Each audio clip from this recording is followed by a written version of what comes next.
Nous reprenons maintenant l'étude d'un jour je vis à propos du deuxième mouvement du texte que nous allons intituler Une parole divine, et donc ce deuxième mouvement concerne les deux derniers quatrains. Alors, le jour de l'examen, vous ne le ferez pas, mais je vous relis ces deux derniers quatrains. Vous ferez attention à modifier le ton de votre voix, à lui donner un ton plus grandiose, plus solennel, puisque c'est Dieu qui est censé parler à Victor Hugo. Poète, tu fais bien, poète au triste front, tu rêves près des ondes, et tu tires des mers bien des choses qui sont sous les vagues profondes. La mer, c'est le Seigneur, que, misère ou bonheur, tout destin montre et nomme. Le vent, c'est le Seigneur, l'astre, c'est le Seigneur, le navire, c'est l'homme. Ce deuxième mouvement du texte, nous allons l'étudier d'abord à travers le fait qu'il s'agisse d'un discours direct qui sélectionne son destinataire. Alors, de façon évidente, vous remarquez qu'il s'agit d'un discours direct, puisque là nous sommes au XIXe siècle et la deuxième partie du poème est précédée et terminée par des guillemets qui sont les signes visibles de ce discours direct.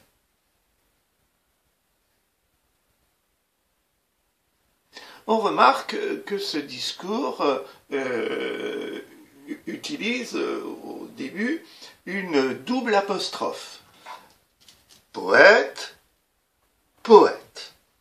Cette double apostrophe épouse le mouvement de l'alexandrin, puisque le mot poète est répété au début de chaque hémistiche de l'alexandrin,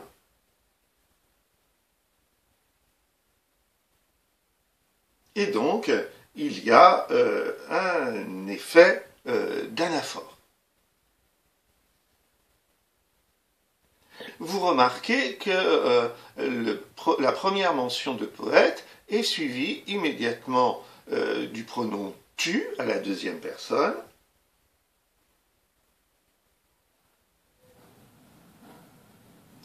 Il y a une sorte de familiarité entre Dieu qui s'exprime et son destinataire.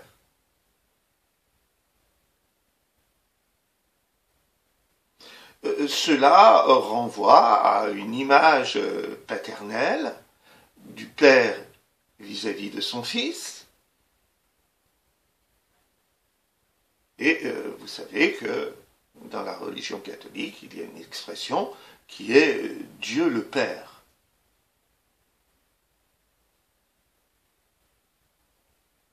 D'emblée, le Père fait un éloge du poète.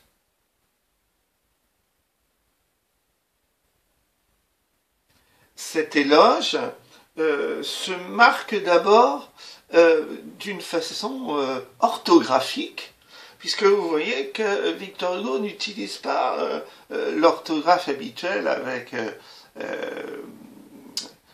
un E accent grave, mais utilise une orthographe avec un E tréma.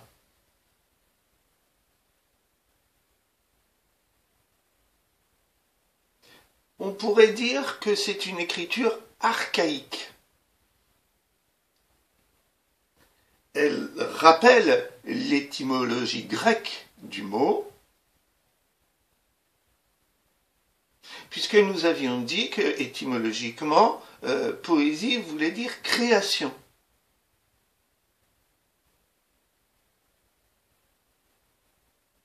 D'emblée, donc, Dieu, en utilisant cette apostrophe, désigne le poète comme lui aussi un créateur.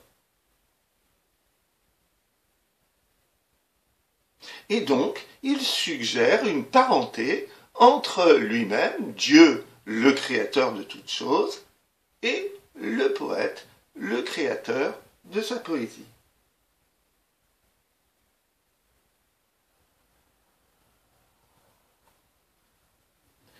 Cet éloge est complété par le vocabulaire mélioratif, et en particulier par la répétition de bien.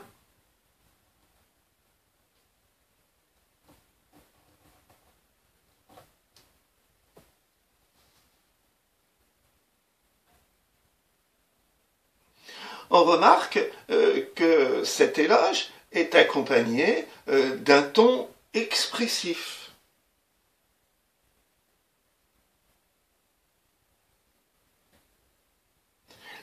Cela est visible par l'utilisation de la forme exclamative des deux phrases qui composent cette troisième strophe.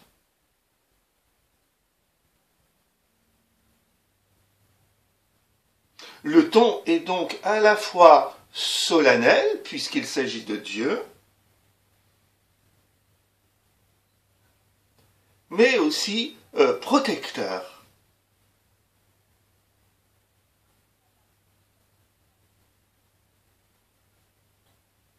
Et donc, le Dieu face à son fils, poète, eh bien, remarque qu'il est décrit avec un triste front dans le vers 9,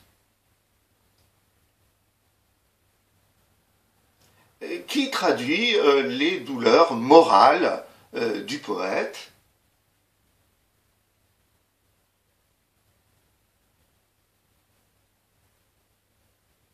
Il s'agit encore d'une image romantique, bien sûr.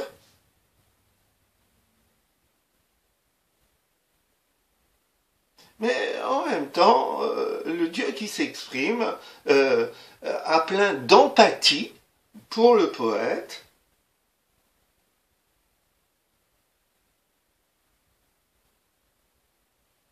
Et le fait qu'il remarque son triste front montre qu'il a une certaine pitié vis-à-vis de celui à qui il s'adresse.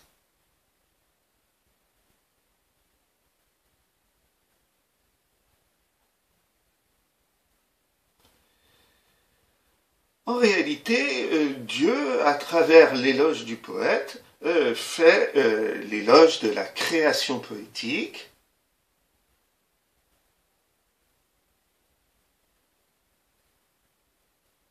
D'une part, à travers les verbes qui sont utilisés, tu rêves, tu tires.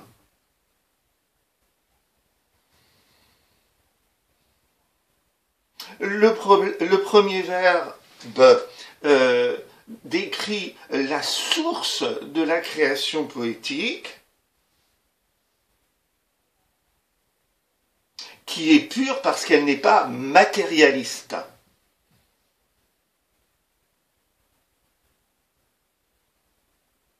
Le deuxième verbe est intéressant parce que, en fait, il est complété par cette préposition sous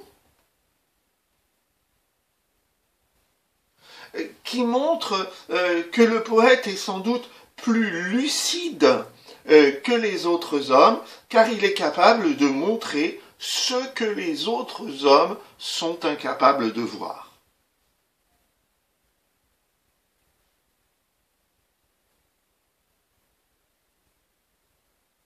Et en particulier, ce que les hommes ne voient pas parce qu'elle fait partie de leur univers quotidien, c'est la nature.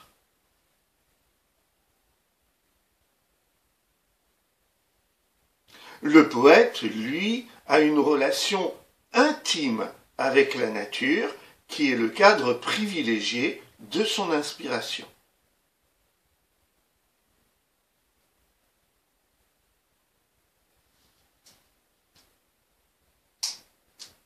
Et de nouveau, on voit dans cette strophe eh bien, des compléments circonstanciels de lieu qui renvoient à la nature, près des ondes, des mers, sous les vagues, et de nouveau, on voit que s'impose la nature à travers un vocabulaire maritime,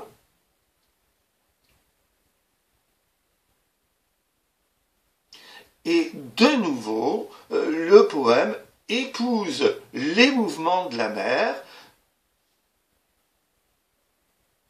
ce qui veut dire que non seulement le poète est lucide par rapport aux éléments cachés de la nature,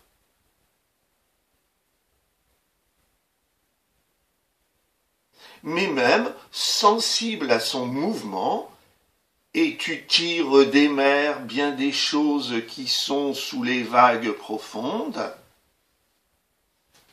De nouveau, nous voyons l'alternance de l'alexandrin et du vers de 6 syllabes, qu'on peut aussi appeler hexasyllabes. Mais on voit également, à travers la petite flèche que j'ai notée sur le papier, qu'il y a un enjambement qui traduit la fluidité de ce mouvement maritime.